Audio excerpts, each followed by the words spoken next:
Meu nome é Augusto e eu vou acompanhar vocês aí com a parte de literatura, beleza? Pessoal, prova da UEMS, o que a gente pode falar um pouquinho dela antes de resolver exercício? Galera, a UEMS, assim como a Universidade Federal do Mato Grosso do Sul, a sua prova é feita pela FAPEC. FAPEC é a fundação, né, que faz então as provas de vestibular dessas duas instituições tão queridas aqui no Mato Grosso do Sul. Qual que é a diferença, professor Augusto, da prova da UFMS para a UEMS? É a mesma coisa? Galera, apesar de ser a mesma banca, não é a mesma coisa. A gente pode dizer que a prova da UEMS, até então, ela aparenta ser mais regional. A gente pode fazer essa afirmação, a prova da UEMS ela aparenta ser mais regional. Beleza, legal. Inclusive, quando nós falamos sobre as obras literárias, há visivelmente uma tentativa de abordar temáticas mais próximas aqui da nossa região, do nosso estado de Mato Grosso do Sul. Inclusive, quando pegamos a lista de livros que foi cobrada para o exame de 2022, que ainda vai acontecer. Muitas das obras ali têm a ver com histórias diretas acontecendo aqui no estado de Mato Grosso do Sul. Bom, beleza. Então, você que está pensando em fazer a UEMS, você já sabe que tanto na parte de linguagens, e aí na parte de história, na parte de geografia, biologia, eles dão uma preferência por temáticas aqui regionais. Então é um ponto que você deve observar de diferença para a UFMS, beleza? Ok, como que a gente divide a parte de linguagens? Galera, assim como lá com a prova da UFMS, aparecem questões de gramática pesada, né? Uma ou outra ali de interpretação de texto. Muitas vezes essa interpretação de texto pode estar associada a um dos textos de leitura obrigatória, tá? Dadas as obras literárias, beleza? Pode ser que apareça uma questão específica de um livro, pode ser, tranquilo? Não tem um número certo de questões para cada uma dessas divisões que a gente tem dentro da linguagem, beleza? Mas é importante, né? Você dominar um pouquinho de tudo aí. Bom, eu vou fazer com vocês, galera, hoje, o exercício, né? A questão de número 8. Que se você não teve acesso à prova, você vai lá no site do Évora Vestibulares, que vai estar ali para você, né, fazer a leitura dessa prova, tranquilo? Vamos fazer então a número 8. Galera, a número 8 diz o seguinte: qual é a única alternativa que não, ele diz bem claro para nós, ó,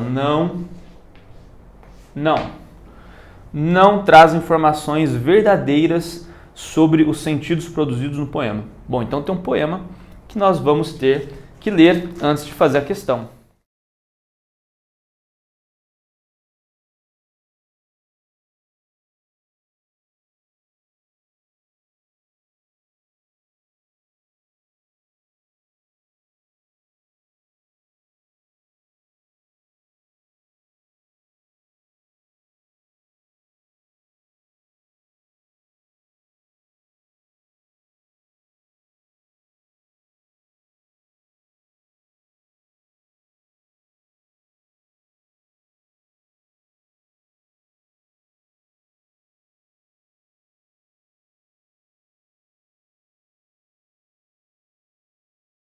Então, dada a leitura desse poema, nós vamos buscar a que não tem informação verdadeira, ou seja, falsa, quanto aos sentidos produzidos no poema.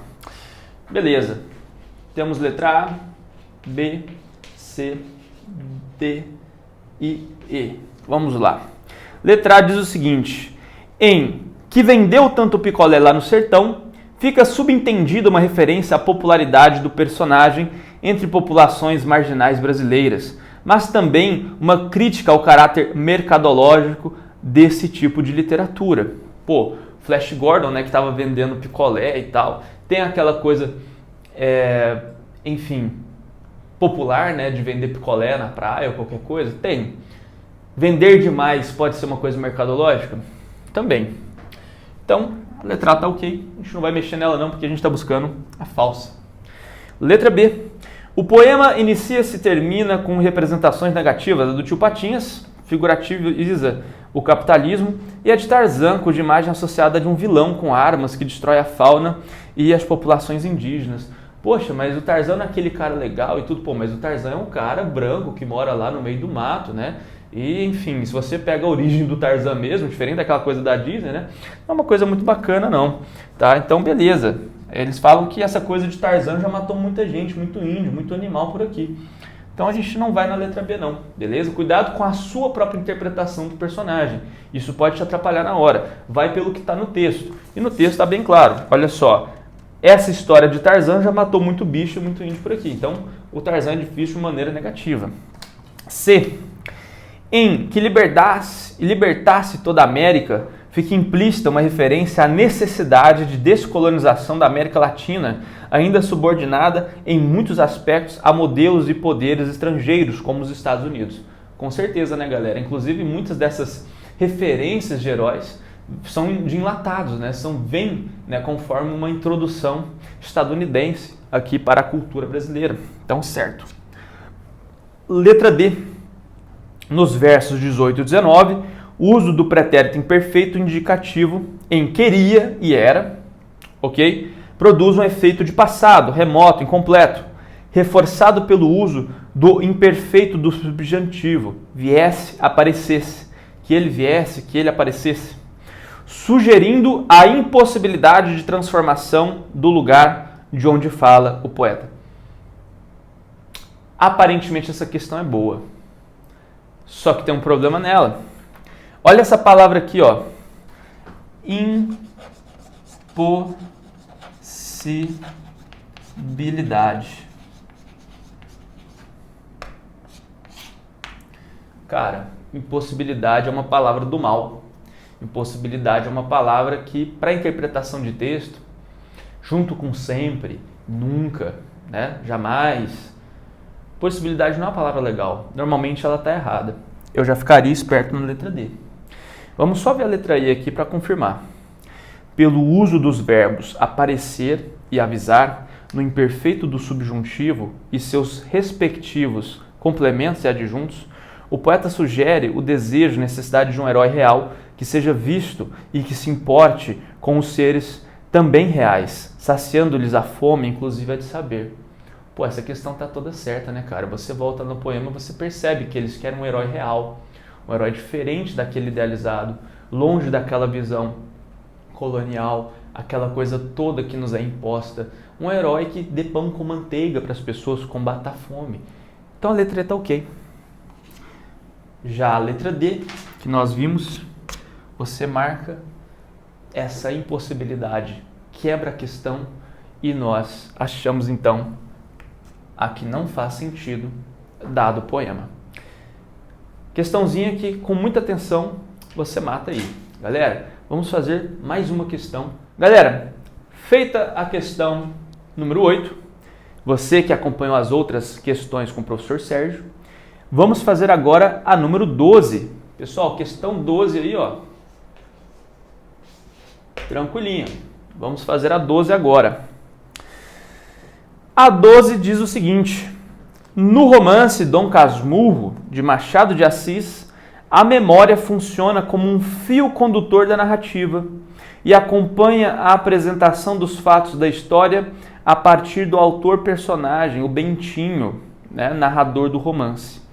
Em determinados trechos, há a presença de uma função de linguagem específica e que se torna marca registrada de Machado de Assis, sendo recorrente também no romance Memórias Póstumas de Brás Cubas e em outras também. Ok, o comando já te dá ali características, né, do Machado de Assis, algumas obras dele, beleza, a questão da memória ou condução dessa narrativa, joia. Leia então o trecho a seguir, em que aparece essa função de linguagem. Olha só, galera. Também não achei melhor título para a minha narração. Se não tiver outro daqui até o fim do livro, vai este mesmo. O meu poeta do trem ficará sabendo que não lhe guardo rancor. E com pequeno esforço, sendo o título seu, poderá cuidar que a obra é sua. Há livros que apenas terão isso dos seus autores, alguns nem tanto. Assinale a alternativa que apresenta corretamente a função presente no fragmento acima. Pô, galera, olha que questão legal. A gente vai falar aqui sobre o Dom Casmurro do Machado de Assis.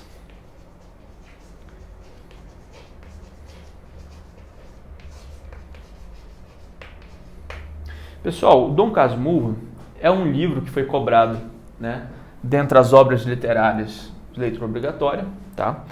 E nós temos o seguinte: uma característica forte machadiana é quando ele explica o próprio livro na narrativa.